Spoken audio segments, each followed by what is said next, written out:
Olá, está começando o Sindicato em Ação, um programa da TV Urbana em parceria com a TV Sindifisco RS e nesses tempos de pandemia por conta da Covid-19, em parceria também com a RS Rádio, a rádio web do Sindifisco RS. No programa de hoje vamos conversar com a coordenadora da Auditoria Cidadã da Dívida, Maria Lúcia Fatorelli, sobre a proposta de emenda à Constituição, a PEC 186 de 2019, conhecida como PEC emergencial. No segundo bloco, as advogadas Ariane Leitão e Renata Teixeira vão conversar sobre o Dia Internacional da Mulher.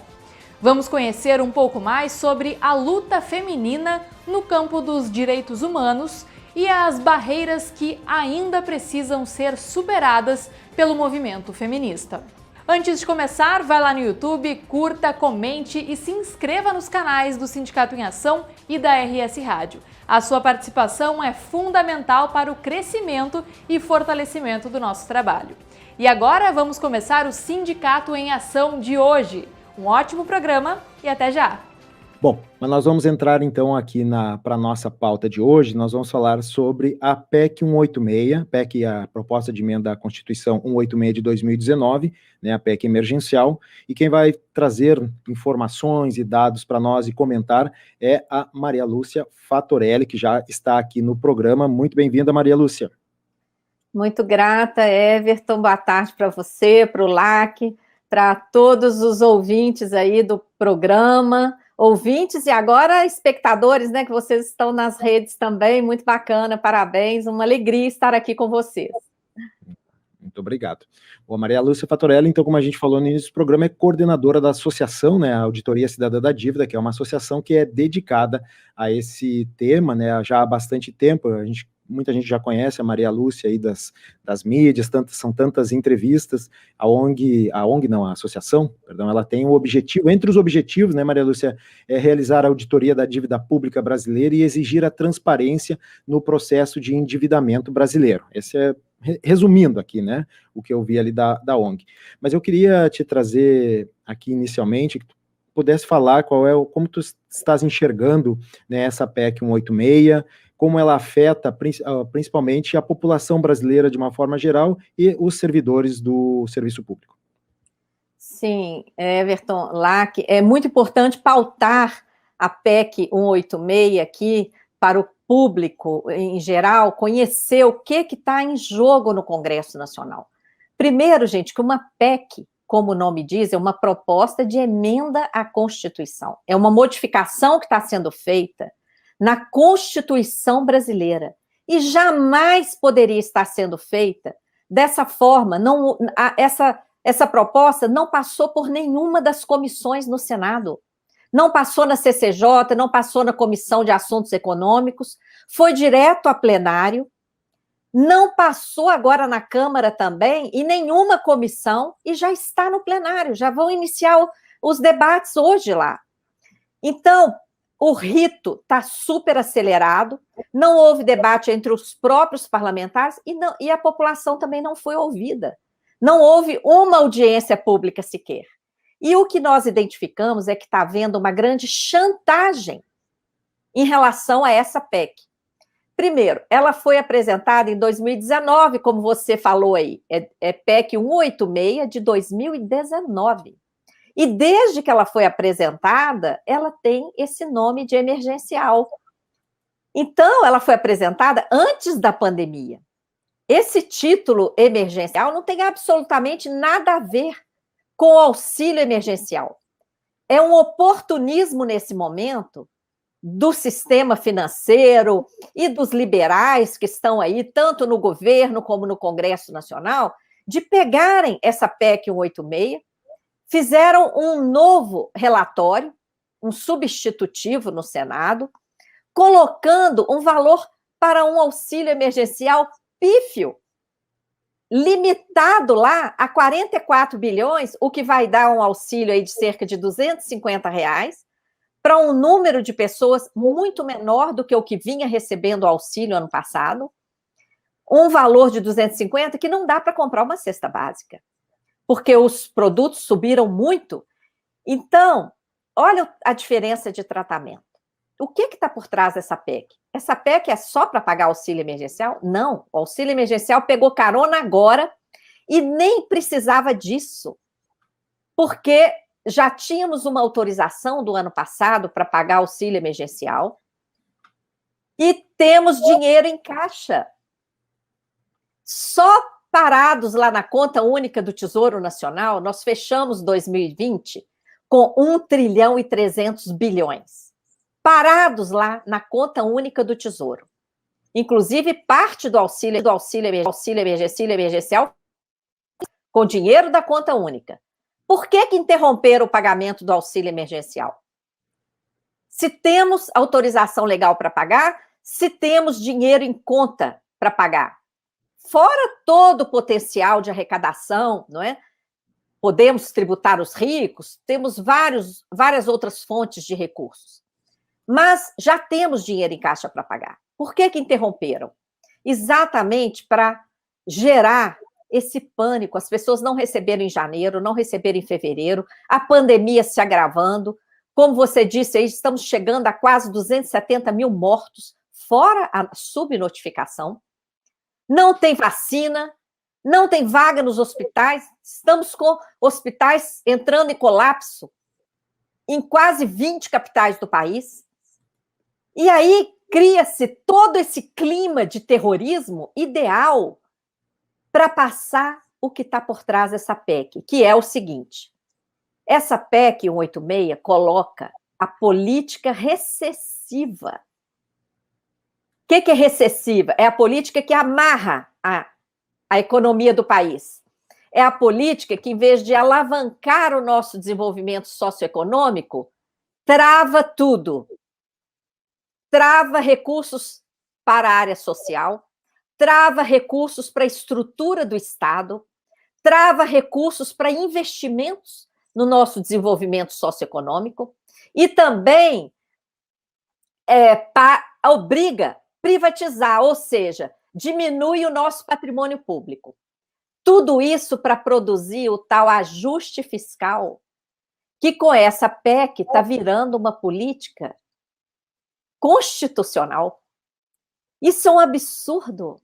Isso impede que governantes de todas as esferas, da esfera federal, dos estados, do DF, dos municípios, tenham uma visão voltada para o nosso desenvolvimento socioeconômico. O ajuste fiscal passa a ser regra constitucional com essa PEC. E qual a razão disso? Está lá no texto da PEC. Ela coloca lá no artigo 164 a necessidade de todos os entes federados, União, Estados, DF, município, orientar toda a sua política econômica, todos os seus orçamentos públicos para a sustentabilidade da dívida. O que é sustentabilidade da dívida? É pagar a dívida, não deixar a dívida aumentar. Só que essa mesma PEC, gente, olha que infâmia.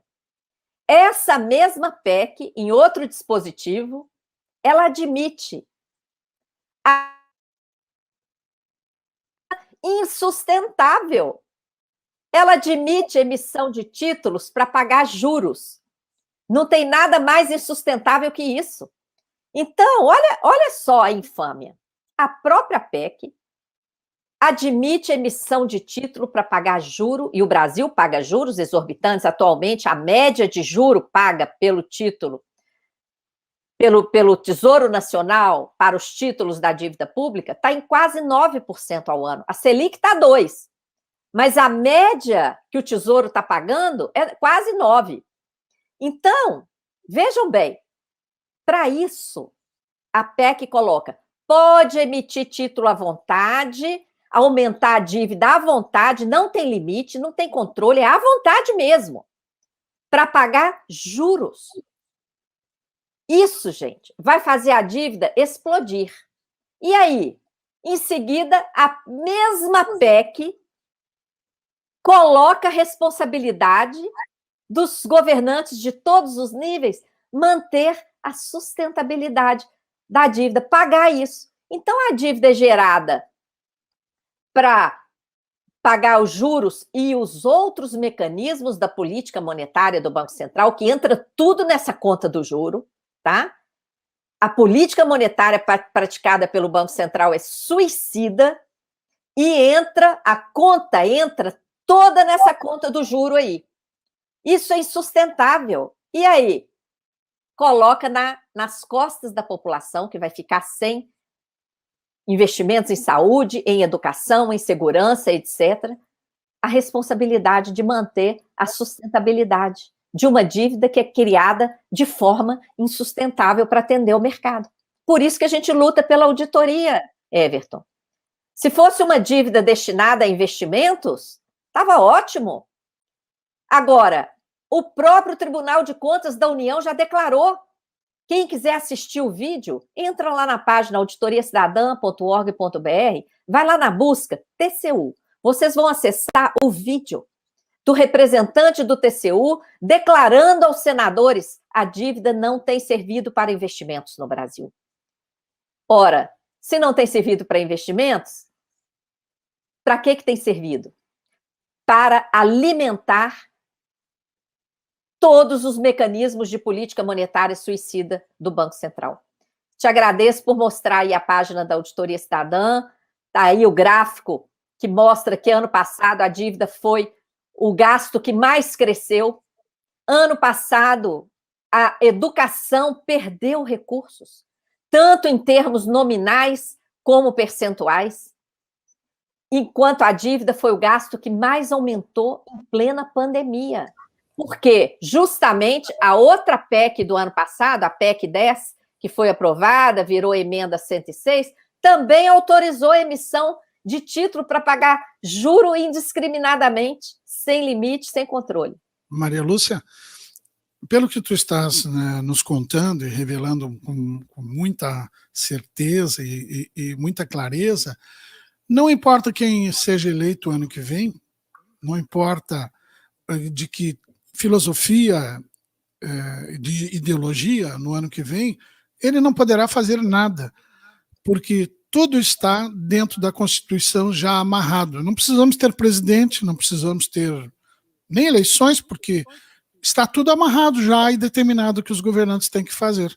É uma espécie de parlamentarismo fiscal, algo assim, né? Não há o que fazer. É isso mesmo?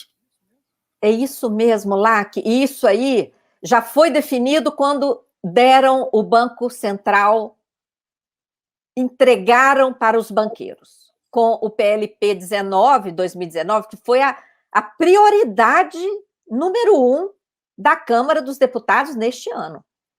Como vocês falaram muito bem, a prioridade não é garantir a vida da população que está morrendo. Não é. A prioridade foi entregar o Banco Central para o banqueiro. E o Banco Central tem feito uma série de mecanismos, gente, que criam dívida pública, que criam obrigação pública. O Banco Central se transformou numa correia de transmissão de recurso público para bancos. Nós fizemos, semana passada, uma interpelação extrajudicial aos senadores. Não adiantou, votaram a PEC 186 assim mesmo.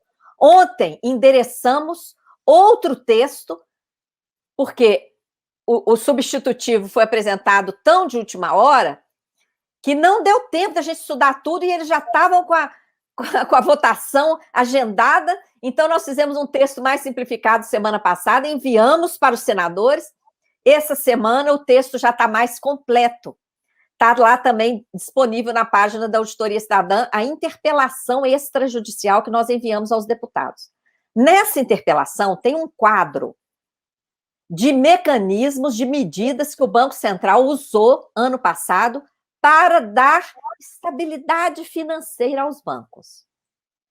O Banco Central, gente, destinou trilhões para os bancos. O quadro do próprio Banco Central está lá, copiado lá, colado lá na interpelação extrajudicial que foi endereçada aos deputados ontem. Então, Lac, como é que vai sustentar essa política suicida do Banco Central? É uma política caríssima, onerosíssima e insustentável, porque só sai.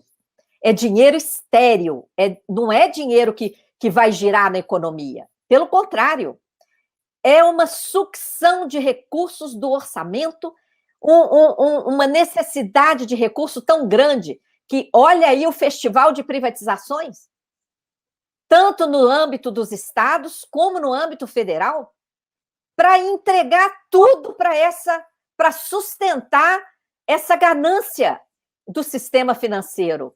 E o sistema financeiro foi muito esperto de usar a dívida como veículo desse roubo.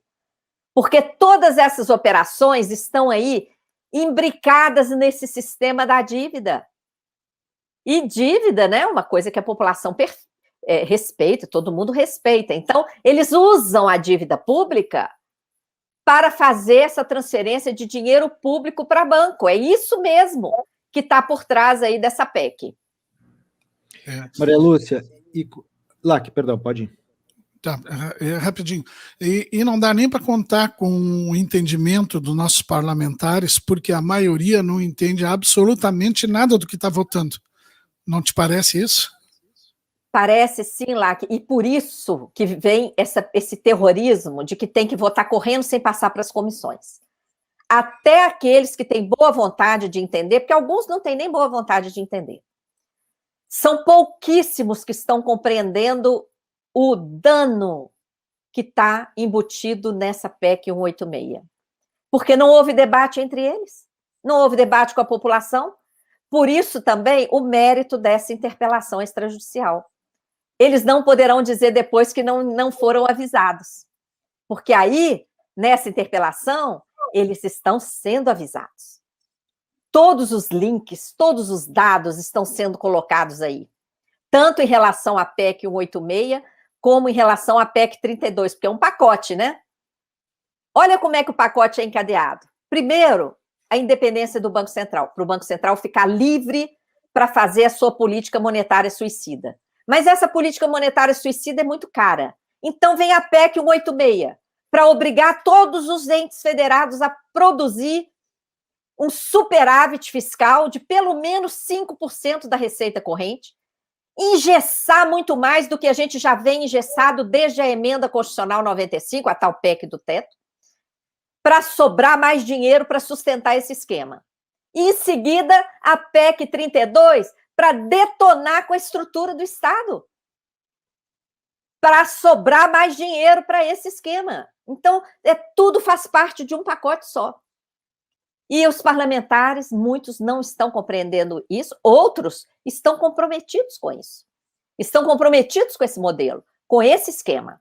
E podem, inclusive, estar ganhando com isso. Todo mundo viu, saiu nos jornais.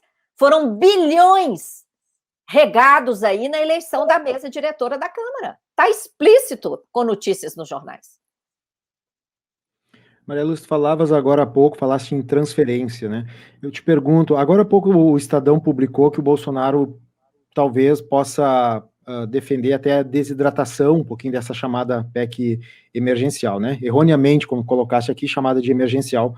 E uma das pressões que está vindo sobre ele é da bancada ruralista, né, com a questão da Lei Candir, né? E eu te pergunto, essa transferência, esse problema que nós temos hoje é de receita ou são das transferências mesmo, do dinheiro que tem o poder público para aplicar em políticas públicas? Olha, em âmbito federal,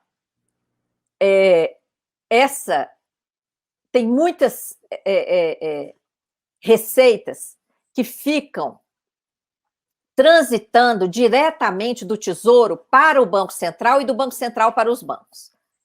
Tá? Uma outra parte, perdas do Banco Central também, prejuízos do Banco Central, são transferidos para o Tesouro sob a forma de prejuízo. E o Tesouro tem que pagar, está lá no artigo 7º da Lei de Responsabilidade Fiscal. Então, em âmbito federal, o rombo das contas públicas está e sempre esteve na política monetária do Banco Central.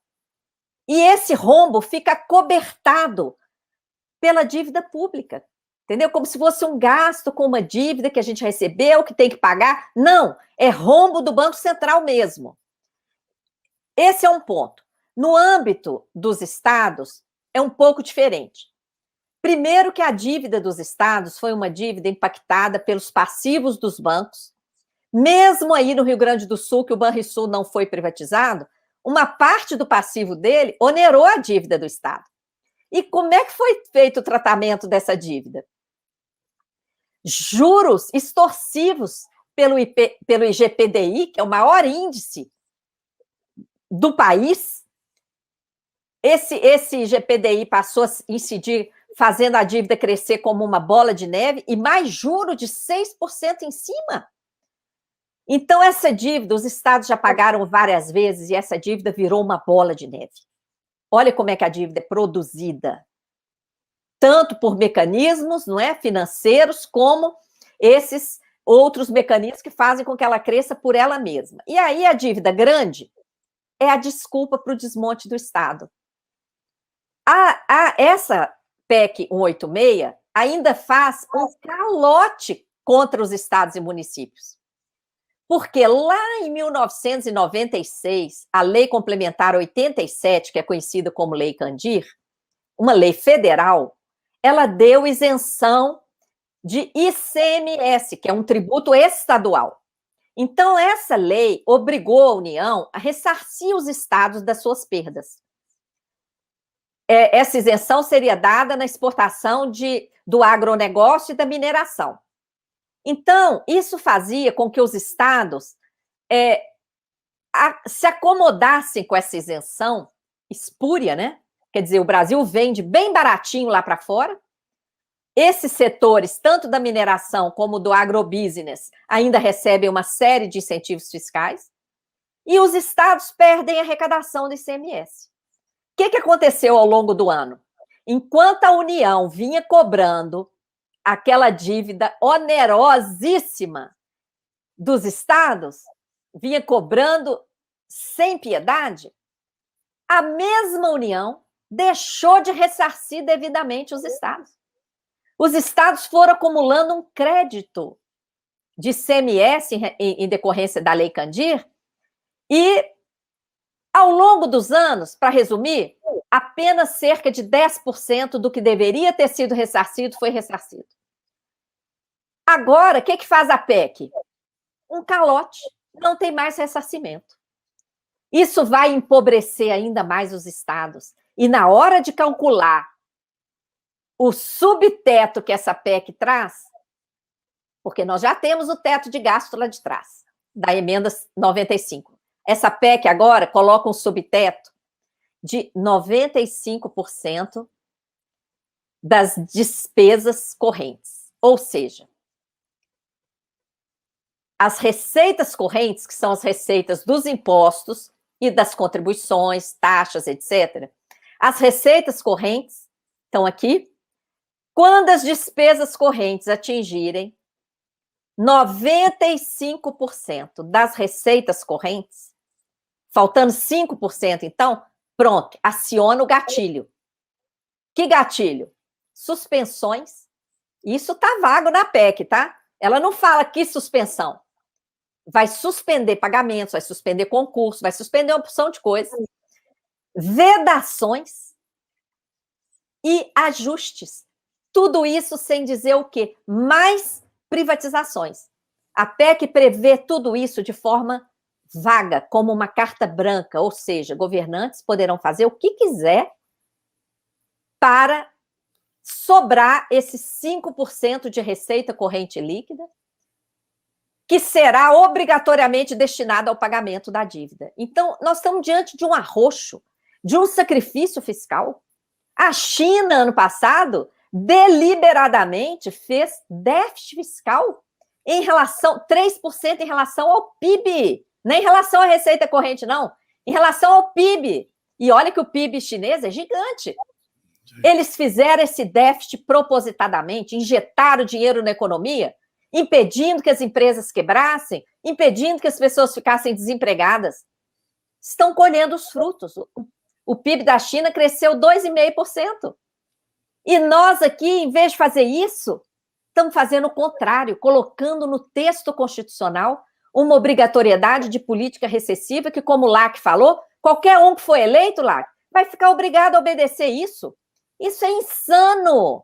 É insano. Maria Lúcia, essa PEC, que tantas mexidas faz dentro da Constituição e tantas outras que já foram feitas, né, nesse governo Bolsonaro e governo Temer também, não podemos esquecer do governo Temer, né, onde tudo iniciou, a destruição da Constituição, torna inócua e inútil e desnecessário aquela ideia que alguns bolsonaristas tiveram de fazer uma nova Constituinte, porque a Constituinte de 88, a Constituinte Cidadã, seria o grande problema do Brasil. Não precisa. Pelo que tu estás dizendo, eles já estão destruindo a Constituição, especialmente na parte dos direitos sociais, não acha? Com certeza, Lac, a Constituinte que nós precisamos aqui é a Constituinte inspirada naquele movimento que aconteceu na Islândia. Quando colocaram lá na Constituição da Islândia os vários privilégios financeiros, o mesmo lixo que estão colocando aqui, com essa sequência de contra-reformas e etc., tinham colocado lá na Islândia. E aí, quando veio a crise que iniciou em 2007 nos Estados Unidos, arrebentou em 2008, foi 2010 para a Europa, crise provocada pelos bancos, crise resultante da ganância dos bancos com seus derivativos, que, aliás, o Banco Central já está fazendo aqui também com os bancos aqui. Essa crise resultou em quê? Lá na Europa inteira, a partir de 2010. Austeridade fiscal era o nome lá para o mesmo ajuste fiscal que estão colocando aqui. Austeridade fiscal para quê? Para sobrar mais para pagar a dívida. A Islândia, uma ilha, né, muito pequena, um orçamento pequeno, não tinha como aplicar aquela austeridade. O que o governo da Islândia fez? Imprimiu uma fatura para cada família. Cada família recebeu uma conta na sua casa de que tinha que pagar aquela dívida. Isso acordou as pessoas, né? Foi importantíssimo. Aqui no Brasil, a gente tem que explicar toda essa volta, que aqueles mecanismos de política monetária do Banco Central criam dívida, aquela dívida amarra os investimentos sociais, você paga a conta de várias formas, com sacrifício, com redução dos seus direitos, com mais tributos indiretos embutidos em tudo, e sacrifício aí para a classe média. Lá, não precisaram dar toda essa volta para explicar. A fatura chegou na casa de cada um. E o povo lá esclarecido, né, um país que não tem nenhum analfabeto, as pessoas esclarecidas se rebelaram em relação a isso.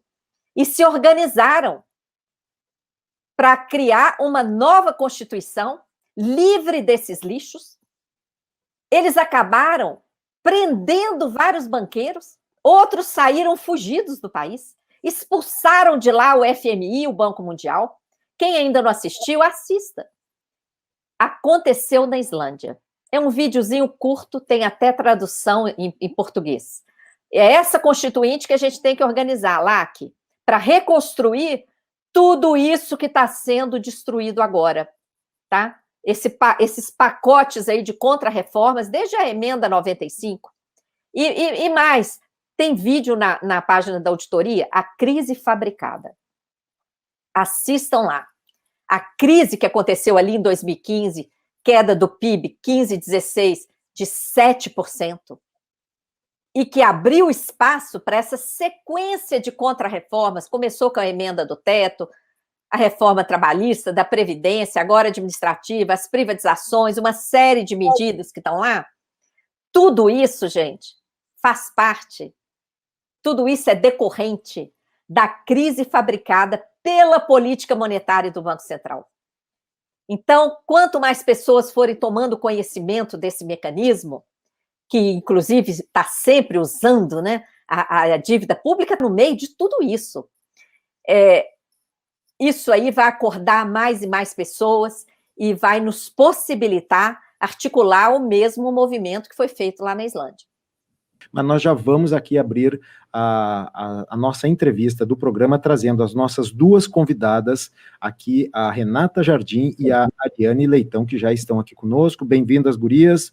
Bem-vinda, Ariane, bem-vinda, Renata. Como a gente está aqui num ambiente de internet e a fala em conjunto fica difícil, a gente abre o áudio uma de cada vez, né? A gente já está acostumado com isso. Vou trazer aqui, então, se a gente pudesse começar as palavras da Renata, aqui no nosso programa. Eu pedia que se apresentasse, Renata, para os nossos ouvintes. Eu não fiz uma apresentação de vocês, porque eu prefiro que vocês mesmos se apresentem. Quem são, como atuam, e depois a gente segue conversando.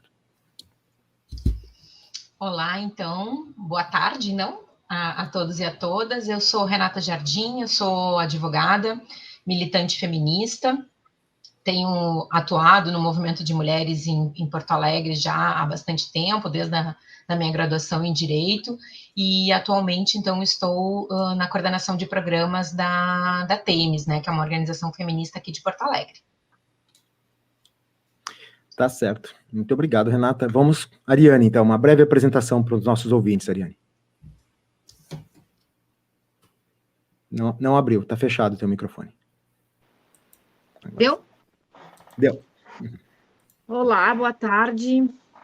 Quero agradecer o convite, então, ao Everton, ao LAC, ao professor Christian, depois eu vi que tem o quadro, né, dele. Eu sou Ariane Leitão, sou advogada, militante do movimento feminista, e atuo aí em diversas áreas, coordeno a Força-Tarefa de Combate aos Feminicídios na Assembleia Legislativa, e hoje é um dia difícil, né, bem complicado, porque a gente perdeu uma amiga agora no início do dia, e a gente está reunindo, que é a Michele Sandri, inclusive todos os lugares que eu vou hoje eu vou falar o nome dela e por que ela morreu, né? Ela morreu sem oxigênio no interior do estado, porque não tinha mais leito aqui em Porto Alegre. E é um dia que a gente vai aproveitar esses espaços públicos todos para denunciar o que está acontecendo no nosso país, especialmente o que as mulheres estão sofrendo nesse período, né? Então, essa é a minha apresentação. Tá certo, Ariane. Muito obrigado. A gente lamenta muito a morte aí da colega. E a gente está passando também, lembrando aqui, né, nós somos uma rádio ligada ao Sindicato dos Auditores Fiscais da Receita Estadual, que é uma categoria que se esforça exatamente no sentido de buscar recursos para que o serviço público possa ser melhorado. Essa é a função primordial aí da categoria dos auditores fiscais da Receita Estadual. E nós mesmos também anunciamos aqui na semana passada, infelizmente eu fiquei sabendo no ar, através do Christian também, que o diretor, um dos diretores do sindicato, Paulo Mahler, auditor fiscal Paulo Mahler, também havia contraído Covid, em função, enfim, da esposa que estava trabalhando e tudo, e foi para o hospital também para fora de Porto Alegre, porque aqui em Porto Alegre também não tinha mais lugares. Ou seja, fica sempre aquela expectativa, vai ter oxigênio, e se precisar do oxigênio, vai ter, né? Se tiver oxigênio, vai ter paredes, como disse a minha amiga, que não tem nem paredes para pendurar oxigênio. É uma tensão muito grande que a gente vive. Bom, gurias, dentro deste cenário que a gente já pintou desde o início, problemas políticos, problemas sanitários, problemas de saúde, a nossa pauta, Dia Internacional da Mulher. Eu queria, para a gente não engessar muito, e a gente sabe que temos o problema de internet, de falas juntas, mas eu queria que os microfones de vocês duas pudessem ficar mais livres, para que vocês possam falar e comentar o comentário da outra, se for o caso, tá? Em alguns momentos os nossos ouvintes vão entender se der alguma pequena trava, mas às vezes é importante falar junto, para a gente não ficar muito monólogo aqui. Eu queria começar então de novo pela Renata. Renata, qual a importância desta data, o que representa, como tu enxergas, como movimento que tu participa, enxergas essa data aqui em relação à questão da mulher? Queria também falar, né, Michele presente, né, a gente conhecia, era uma grande lutadora e também queria me solidarizar também, principalmente as companheiras que estavam mais próximas da Michele, assim, queria também falar disso.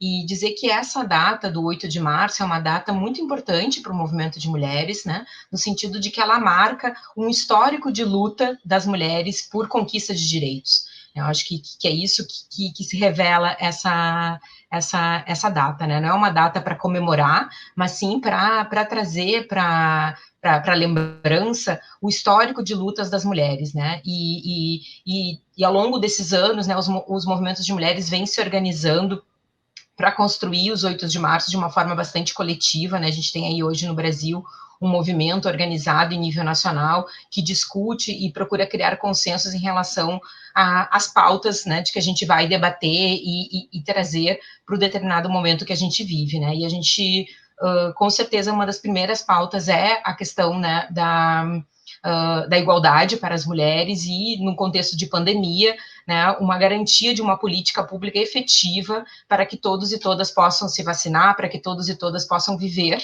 né, frente a essa crise sanitária e humanitária que a gente vive hoje. Né? Então, para o movimento de mulheres hoje, essa tem sido uma pauta prioritária, né, seja a garantia de condições de saúde para todos e todas, e lembrando também de que as mulheres, né, já foi dito aqui, né, elas estão na linha de frente da resposta da pandemia, e elas que estão sendo as mais afetadas nesse momento de crise, né? Seja porque estão confinadas com seus agressores nas suas casas, e aí então há todo um aumento, né, um agravamento da violência contra as mulheres, seja porque elas estão na linha de frente, né, atuando nos serviços de saúde, de assistência, né, dando continuidade a esses serviços essenciais, e por conta disso estão, né, estão mais expostas ao contágio do coronavírus, seja porque elas também, né, já estavam numa condição de precariedade no mercado de trabalho, então elas são as mais afetadas em termos, né, do desemprego. E a gente não pode deixar de falar mesmo, né, dessa crise econômica que afeta a todos e a todas, mas especialmente as mulheres. As mulheres, né, passam fome nesse período da pandemia, elas estão com maiores dificuldades de cuidar dos seus filhos, elas, né, se sobrecarregam com os cuidados domésticos também, que se amplia nesse período. Então, são todos aqueles debates, aquelas agendas do movimento de mulheres que vinha sendo construído, né, no sentido de mais saúde, de melhores condições de vida, de creche para as crianças, né, ou seja, né, um espaço seguro para cuidado dessas crianças. Com a pandemia, essas agendas se reverberam no sentido de construção, então, de uma estratégia que seja adequada e que possa construir uma estratégia para a superação dessa crise, com base na igualdade e do reconhecimento, então, do lugar das mulheres nesse contexto. Perfeito, Renata. Ariane. Então, eu acho que tem alguns elementos importantes a gente salientar, né? Esse ano, 8 de março, entre as pautas do 8 de março, geralmente a gente tem pautas bem específicas, né? O movimento de mulheres, o movimento feminista apresenta aí as demandas mais específicas da mulher, aproveita esse momento para fazer esse tipo de reivindicação. E esse ano, então, durante a pandemia, vejam, o nosso principal pedido é vacina, né? É auxílio emergencial, que também acaba sendo uma política muito importante para as mulheres, porque atende especialmente mulheres, famílias chefiadas por mulheres, que são as mais pobres, e pela vida das mulheres. Então, a gente sempre vem nessa batida, né? O 8 de março é um momento de denúncia, é um momento que a gente investe muito nesses espaços públicos aqui para denunciar o processo que nós vivemos no Brasil e no mundo de violência, de opressão, né? Da exploração do capitalismo e do patriarcado sobre as mulheres. E nesse período de pandemia, então, a nossa pauta acabou ficando uma pauta coletiva, porque esse é o principal problema que nós estamos vivendo no mundo hoje, né? É a falta da vacina, é a prioridade da vacinação. Em alguns países a gente sabe que isso está acontecendo. Ontem eu vi uma notícia que 53% da população em Israel já está vacinada, né? Parece um sonho perto do que nós vivemos aqui no Brasil, um país que é governado por um genocida, que é apoiado por genocidas, porque pessoas que apoiam governadores, prefeitos, que apoiam essas medidas que não estão sendo tomadas, na verdade, né? Ou as medidas negacionistas desse governo também são responsáveis pelas pessoas que nós estamos perdendo, pelas mortes incontáveis aí que o Brasil vem liderando, né, o ranking de infectados, o ranking de mortes, e nós tivemos aí a declaração do presidente da República dizendo que era tudo um mimimi, né, esse termo esdrúxulo que é utilizado para qualquer pauta que é vinculada à garantia de direitos humanos, de luta contra a violência e contra a opressão nesse país, que hoje tem uma quadrilha no comando. Então, infelizmente, nós estamos, neste momento, do 8 de março, pedindo a vacina, né, pedindo que o governo federal priorize a manutenção do auxílio emergencial com R$600, né, os R$250 que estão sendo oferecidos pelo governo Bolsonaro é um assinte à nossa vida, à população, à vida da população brasileira.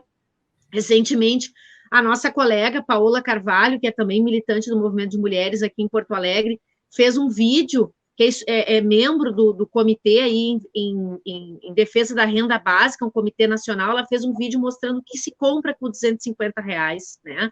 Não se compra carne, não se compra fruta, não se compra verdura, tu mal consegue comprar ali o arroz, o feijão, o óleo. Então, assim, nós sabemos que essa miséria que está sendo imposta ao povo brasileiro vai, sobretudo, recair nas costas das mulheres que chefiam famílias, das crianças, que são as mais atingidas pela situação de vulnerabilidade que o país hoje está sendo levado, né? Não é uma opção.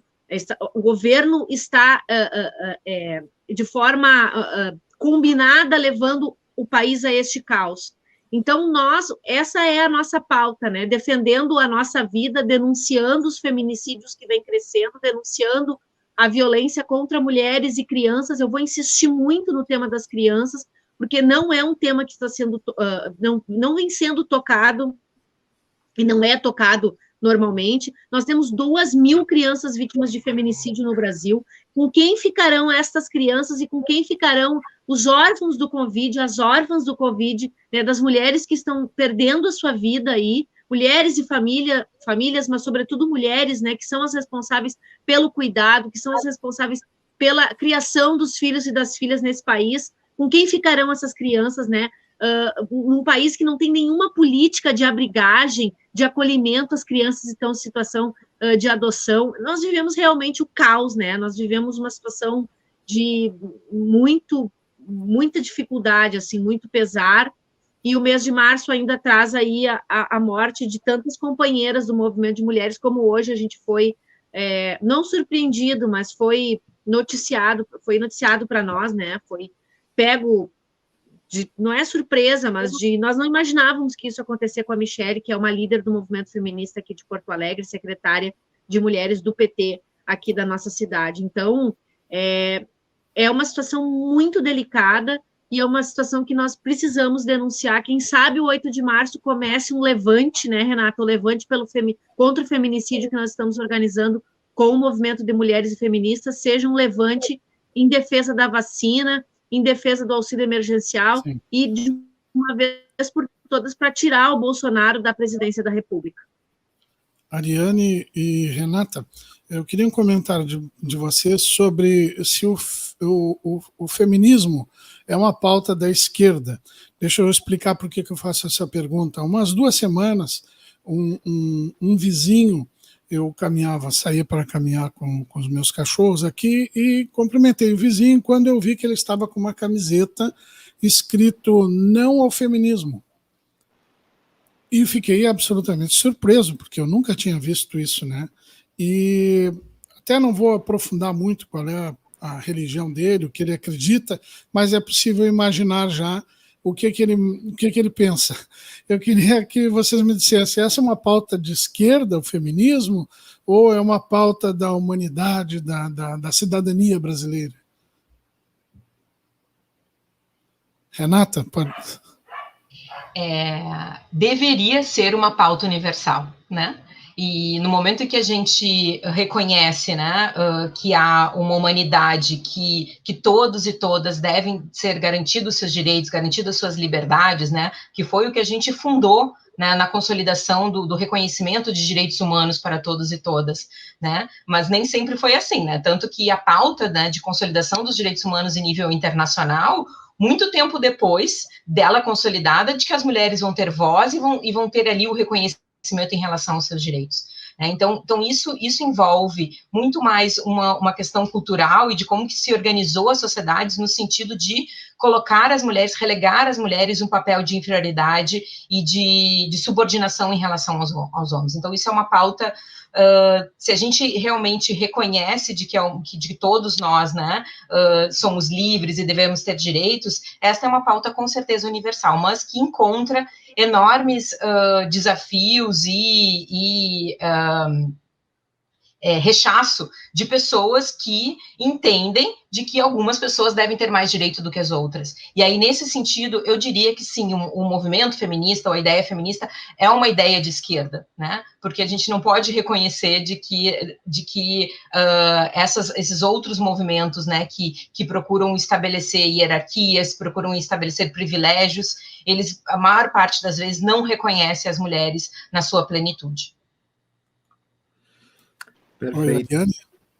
Não, eu acho, primeiro que não nos surpreende, né? A gente está num momento no Brasil e no mundo de negação dos direitos, né? De ataque a quem se movimenta pela coletividade. Como disse a Renata, a regra, sobretudo aqui no Brasil, é que algumas pessoas têm mais direitos que a outra e ponto final, né? Isso o próprio presidente da República, que tem uma Constituição que ele jurou lá, né? Que diz exatamente o contrário, né? Uma Constituição que, num país que é signatário de vários tratados de direitos humanos, né, que é signatário de vários tratados específicos sobre direitos das populações, das mulheres, das crianças, dos negros, das negras, essas populações que são mais atingidas com a violência, com o preconceito, né, com a opressão. Então, não nos surpreende, mas isso, o movimento feminista é um movimento que ele nunca capitaneou nada violento.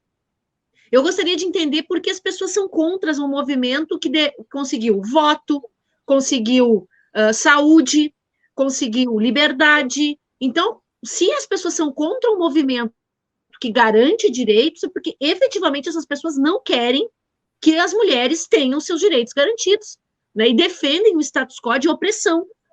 E defendem esse status quo e esse modelo patriarcal, que é o patriarcado, né? O patriarcado é um modelo onde o homem, o patriarca, coordena a família, coordena a mulher, coordena as crianças, coordena a economia, coordena, né? Que é associado ao capitalismo. Por isso a gente diz, a Marcha Mundial de Mulheres sempre fala, que é um movimento que eu faço parte, né? Nem exploradas pelo capitalismo, nem oprimidas pelo patriarcado. É uma combinação nefasta que faz com que as mulheres sejam uma população mais vulnerável e que o Estado precisa garantir esses direitos e que, se o Estado precisar, sim, terá que aplicar políticas feministas, porque é isso que nós defendemos, porque as políticas feministas, elas são de uma defesa universal de direitos, né? A política feminista, ela não é uma política só que defende só a vida das mulheres, ela é contra o patriarcado e o capitalismo como ele é colocado. E neste momento, né, que nós vivemos, várias populações são vítimas deste modelo. Por isso, o feminismo, ele defende esta liberdade, né, de igualdade de direitos entre mulheres e homens, mas de garantia de direitos humanos para toda a população. Então, eu não consigo entender como uma pessoa é contra um movimento que não tem uma morte na sua organização. Né? Nós não fizemos guerras, né? Nós não somos os responsáveis por isso, ao contrário, nos países que são governados hoje por mulheres que se alinham a políticas feministas, como a Nova Zelândia, é o país que acabou parando lá por um caso de Covid. Né? Então, é uma prova, não é uma opinião que nós estamos falando aqui, é uma prova, são números, são dados, são constatações, né, de que o feminismo faz bem para a sociedade, que o feminismo faz bem para a educação, que o feminismo faz bem para a economia, né? Para quem que o feminismo faz mal? Possivelmente só faz mal, né? Ou não faz mal, não, mas não é, vamos dizer assim, uma ideia defensável para quem quer que a gente continue vivendo neste modelo racista, estruturalmente machista, racista, que é o modelo capitalista e o modelo patriarcal que as sociedades são submetidas hoje na modernidade. Então, há muito tempo, mas sobretudo hoje na modernidade. Então, essa é a minha opinião aí, Ilac. Bem, eu quero trazer aqui o comentário da Tatiana Almeida, em seguidinha, que ela avança o assunto aqui, a discussão com a gente. Eu achei bom esse caminho. Mas antes de só comentar, gurias, eu não sei se vocês já chegaram a ver, existe um romance, que ele é de 1962, do Philip Dick, ele se transformou depois, inclusive, numa série no Netflix, chamada O Homem do Castelo Alto. Ali mostra, é uma distopia que mostra que os Estados Unidos, né, os aliados teriam perdido a guerra e que as potências ali do eixo do mal teriam dominado, e os Estados Unidos, por exemplo, é focado lá, a história estaria dividido ali pelo Japão e pela Alemanha. Esses dois países teriam dominado, e ali mostra como as mulheres dessa linha que acompanham esses homens do nazismo, no caso, o nazismo é muito forte ali, ele é maior do que a parte japonesa, elas acompanham e aceitam tudo que vem, ou seja, definido pelos homens. Nessa linha, quando o Locke perguntou, e era uma questão que eu tinha para perguntar para você, se o feminismo, se o movimento de empoderamento das mulheres, ele tem lado político, de esquerda ou direita, me veio a imagem desse filme também, que inclusive indico a todos que puderem assistir, é uma série do Netflix, tá? Continuo com essa questão, mas a resposta vocês já deram, é de direita, é de esquerda ou deveria ser de todas as mulheres? O que a Tatiana aqui comenta nos comentários, vou botar na tela de novo, perdão a redundância, ela diz, hoje no mundo já se fala em ecofeminismo. Aí eu pergunto para vocês, como essa pauta ecológica se junta com o feminismo, trazendo um depoimento aqui no próprio movimento ambientalista, há uma discussão sobre ele ser de esquerda ou de direita. Né? Por exemplo, uma entidade da qual eu faço parte aqui, ela diz que ela é suprapartidária, ou seja, o ambientalismo é suprapartidário, independente, né, de partidos ou de ideologias políticas, mas igual ele é taxado, principalmente como um movimento de esquerda. Eu queria que vocês falassem um pouquinho sobre o ecofeminismo, o que seria, como as pautas se agrupam, e se também esse movimento é um movimento de direita, de esquerda, ou deveria ser para todos neste momento. Bom, a gente pode fazer um revezamento de falas, né? Mas se vocês quiserem levantar o dedo também, quiser falar, Ariane. Quer que eu fale agora, Renata? Depois passa para ti, como tu prefere. Não, é que eu acho que a gente está vivendo um momento, né? Que ele não é mais um momento, sinceramente, de direita e esquerda. Nós estamos vivendo um momento do fascismo e das pessoas que defendem a democracia e são progressistas dentro do regime democrático. Então, neste momento, ideias que garantam direitos humanos, ela acaba abarcando mais pessoas que pode até nem se reivindicarem de esquerda. Pelo menos esse deveria ser um movimento, né? Eu não acredito, por exemplo, que tenha tucanos que defendam que a gente continue assistindo o absurdo aí do desmatamento na Amazônia, né, desta maneira. Eu tenho todos os senãos aí em relação à turma do PSDB, por exemplo, mas eu acho que o momento ele é pior do que este.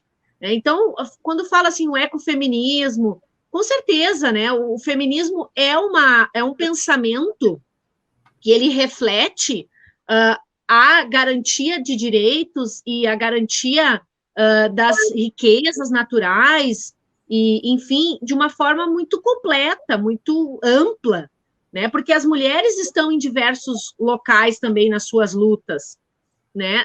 Então, tudo que representa, vamos dizer assim, lutas da modernidade, do mundo contemporâneo, estão dentro, em defesa, né, da garantia de direitos, estão dentro também da luta feminista. Sobretudo quando elas têm diretamente a ver com a vida das mulheres, como é a questão, né, da defesa da natureza, quantas mulheres foram já assassinadas defendendo esses processos do meio ambiente e tudo mais. Renata, se tu quiser entrar, a gente pode ir... Sim, acho que a pauta dos assassinatos das defensoras de direitos humanos ambientais, né, ela é fortíssima no Brasil, né, então acho que conecta com a pauta das mulheres, mas para falar de assassinato e o quanto que as mulheres são violadas, né, nas suas lutas, né, diferentes lutas. Mas o ecofeminismo acho que é um movimento super importante e ele procura, então, conectar essas agendas, né, de igualdade para homens e mulheres com a preservação do meio ambiente e da vida planetária, assim, de uma forma mais ampla. né? Então é um movimento que é uma visão de mundo. Eu diria que eu também me incomodo um pouco essa coisa, o que é de esquerda, o que é de direita, né? Eu acho que há aí, né, hoje no mundo, a Ariane foi muito clara, né, em falar que a gente, essas fronteiras, elas estão muito apagadas por conta mesmo do que a gente vive hoje no nosso contexto. Então, falar de um partido de esquerda, um partido de direita, um partido de centro-direita, me parece que, para mim, pelo menos, não me importa esse debate. Para mim, o que me importa é quem é que luta e quem é que garante uma vida que seja igualitária, reconhecendo as diversidades das pessoas, reconhecendo de que a gente tem um planeta para viver que precisa ser cuidado, né, de que a gente precisa cuidar das nossas florestas, das pessoas que vivem nas florestas. Então, essa é uma pauta que, para o movimento feminista, importa bastante, né? Quem é que cuida do nosso planeta também. Né? Então, acho que as mulheres e quem trabalha nesse campo do meio ambiente, enfim, tem procurado trazer essa pauta, né? E ela está muito interligada, por exemplo, quando a gente vai fazer as discussões mais políticas, né? E tem muito a ver com os retrocessos no Brasil hoje, né? Toda essa pauta, né, de vendendo a nossa Amazônia, matando a nossa Amazônia, né? Isso tem um reflexo muito grande para a vida de todo mundo, né? E para as mulheres também. Né? Então, acho que é uma pauta super importante e ela conecta, então, também com essas defensoras de direitos humanos que estão atuando nessa linha de frente também, que tem sido essas mulheres que mais têm sido assassinadas por conta dessa luta. O programa de hoje fica por aqui. Obrigada pela sua audiência. Não esqueça de se inscrever nos canais do Sindicato em Ação e da RS Rádio. Até semana que vem!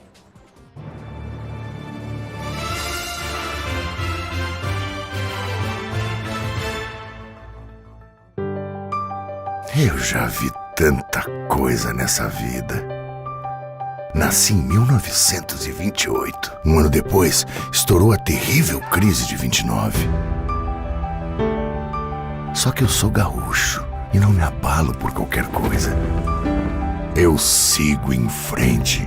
Depois veio a Revolução de 30, a Segunda Guerra, dezenas de planos econômicos e 8 moedas diferentes.